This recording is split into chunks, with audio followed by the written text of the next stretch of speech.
Facebook thinks it can stop Tactical Tuesday? Never! Let's get to it.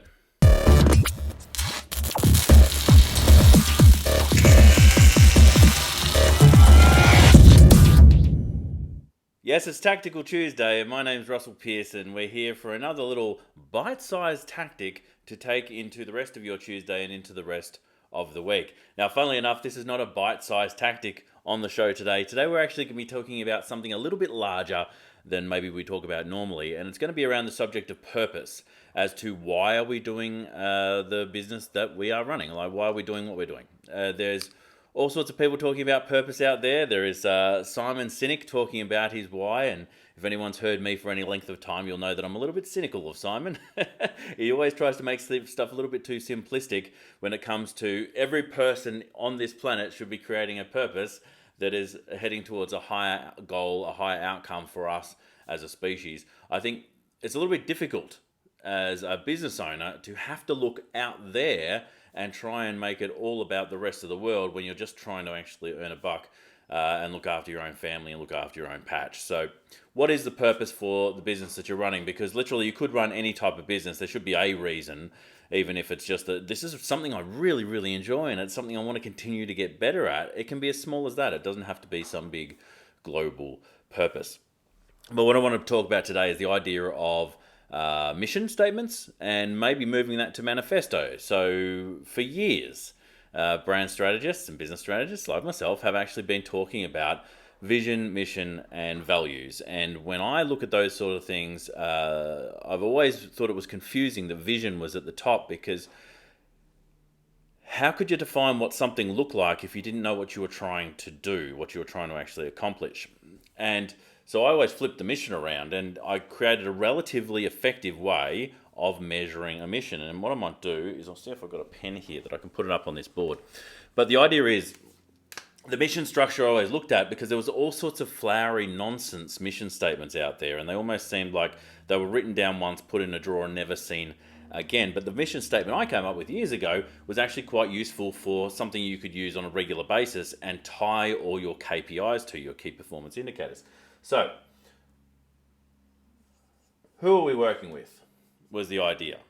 What are we doing? All right. So for who, what are we doing?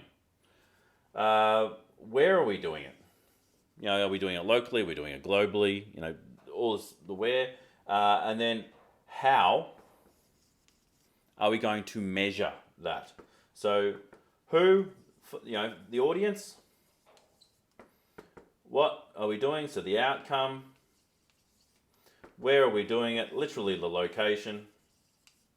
And this is all nice and scribbly. Nice and scribbly stuff. So, and how are we going to measure it, right?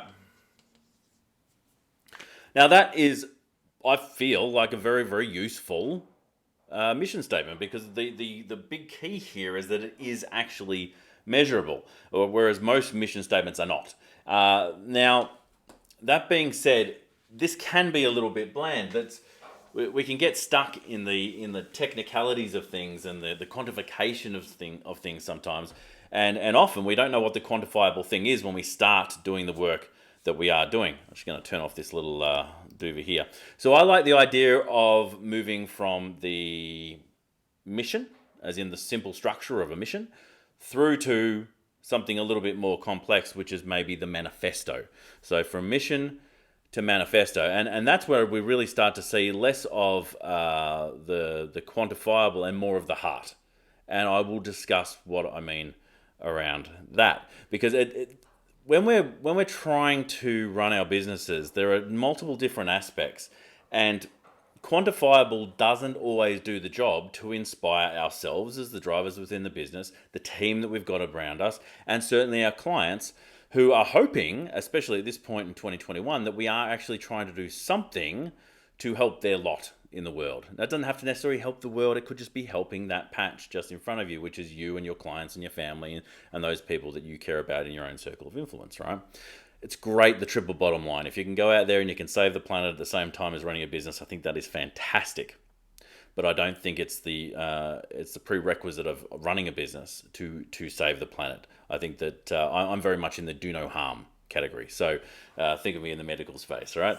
So if we're looking at manifesto, that's where we take it a little bit stronger. This is where we start talking about the things that we love, the things that we love to hate, the things that we want to change in the world. And that definitely can be the purpose for you as a business owner and a business founder to actually drive you to get up every day and actually do the things that you need to do to re-energize yourself so you can get out there and make the change that you want to see in the world. So what does that structure look like? Well, before I get onto the structure of that, and I will do that in just a moment as far as the structure I've created, I'm going to pull up onto this computer a little description of manifesto. So manifesto definition. So I'll read this out because the manifesto has a number of different ways of people looking at it. Some people look at it as just a list. Some people look at it as a political piece, but it has many different definitions, and I'll talk about mine in just a moment. So this is from the Webster Dictionary. So a manifesto is a written statement declaring publicly the intentions, motives, or views of its issuer. So it's actually quite broad in that definition. And then they go into some other definitions on it further down that people tie themselves to, which is that it should be a list or it should be a numbered item of things. I actually like the broader focus on manifesto, and it's a really effective process to go through and write a manifesto for your own business. But for me, it only has a couple of different criteria, which I've actually written down here. Now, number one is, what do you see?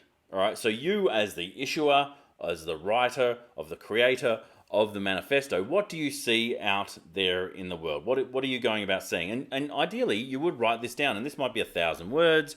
It could be a book, but ideally, write a couple of pages to actually describe these points that I'm about to give you. So what do you see in the world? What's the problem with what you see? And the great thing about manifesto is it doesn't have to be from everyone's point of view. It's from you as the writer. It's from your point of view. So what you see is the important space. Now, what's wrong with that picture? What's wrong with the thing that you actually see in the world? Based off what you see that's wrong, what needs to change? And that's the piece that's very much, I think, that's where we start to need to think more deeply about, all right, we see a problem. How do we actually solve it rather than just pointing at the problem? So what needs to change? And then when that does change, what does the future look like? It's as simple as those four things. So what do we see out there in the world? What is wrong with that picture? What needs to change? And when it does change, what does the future look like? It's a fantastic exercise for you to get real clarity around why you're doing the type of business that you're doing, because you really could run any type of business. There's all sorts of e-commerce businesses out there. I was speaking on a recent podcast. If you're not looking at the podcast, you should. It's the Marketing Report with Russell Pearson. You get it at all the different podcasting places you can get stuff.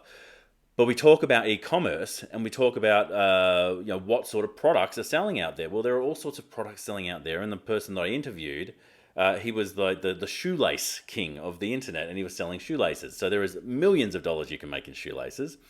So you could sell anything. There are all sorts of, you could sell toothpicks. You could actually do a service. But why the service that you're doing? Why the business that you're doing? What is the reason for you doing that? Because if you can write that piece, it gives you massive clarity for yourself as to why you'd be getting up every single day. Because if you don't have that, and this is where I don't necessarily agree with Simon Sinek, but I do align with his way of thinking that there should be at least a reason, all right, for doing this type of business that you're doing, because you could do anything. It'll help you define, why am I getting up in the day? Why am I struggling and toiling? That's a word I haven't used in a while. Toiling to actually do the things that I need to do to actually run this business, because running a business is rarely easy. There are certain things that come naturally to us because of the type of business we've chosen, but there are struggles and spot fires just about every day. So there should be a reason why we've chosen this business. And the manifesto process gives us massive clarity around that, and also gives us massive clarity around when we're talking to prospects, clients, and team members. It gives us a tool to be able to actually share with them why this business is important, doing the good work that it's doing right now. So the manifesto, you've got your mission statement. It could be as simple as like, what work are you doing, for whom, where are you doing that, and how do you measure your success? Flip the who you're doing it for or what you're doing around, doesn't really matter too much, but it's a statement. But once you've written that statement, look at the manifesto, and because it's a really good way of looking at purpose and understanding why you're doing the work that you're doing. Because again, you could be doing anything, and it just gives you that focus to understand the reason that you get up and drive this thing every day. So hopefully you found that a useful piece for you. I'd love to hear from any of you who are actually putting this into place, who are putting it into practice. It shouldn't take you more than an hour. And what I would suggest that you do with the process is you do not craft.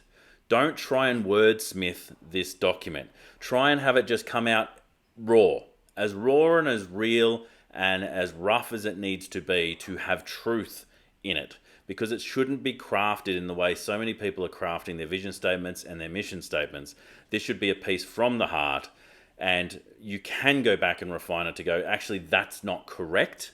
But if it is correct, even though the words might be a little bit rough and messy, it'll be the raw impact of that will create the depth that you want in a manifesto. It's not about crafting it. It's not about making it pretty. It's about having it raw, real, and truthful so that it'll actually have impact for you and for all the other people that you share it with.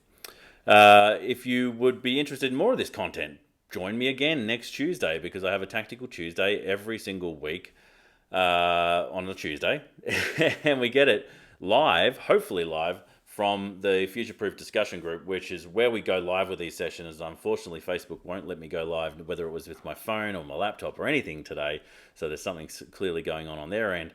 But I will be posting these things, whether they be video or not, in there first up, and then you may get them over time in the YouTube channel. So if you haven't gone to YouTube, look up Marketing Report with Russell Pearson on YouTube as well, and you can subscribe to the videos there too. So until next time, stay passionate, and I will catch you on the next one.